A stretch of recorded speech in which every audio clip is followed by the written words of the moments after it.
terjadi aksi yang diduga pengeroyokan kepada salah satu pengendara ojek online oleh Satpol PP begitu. Penuturan dari korban yang dipukuli terdapat sekitar kurang lebih ada 20 orang Satpol PP yang memukul.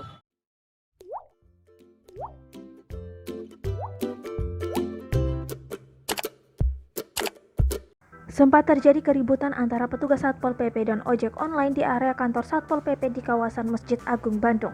Kasus itu bermula dari seorang pengemudi ojek online mencuri 4 buah celana jeans di tempat perbelanjaan Jalan Dalam Kaum, Kota Bandung.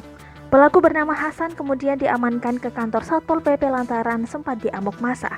Saat di kantor Satpol PP, seorang pengemudi ojek online memukul pelaku, lalu dipisahkan oleh petugas Satpol PP hingga terjadilah keributan. Hal itu disampaikan oleh Kapolsek Regol, Kompol Aulia Jabar. Petugas Satpol PP itu memisahkan Hasan dan pengemudi ojek online dengan memukul pengemudi tersebut. Hal itu membuat para pengemudi ojek online di sekitar kantor Satpol PP langsung berkumpul.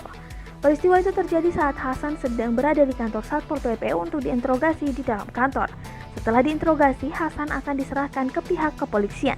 Hingga kini kasus tersebut masih diselidiki oleh pihaknya.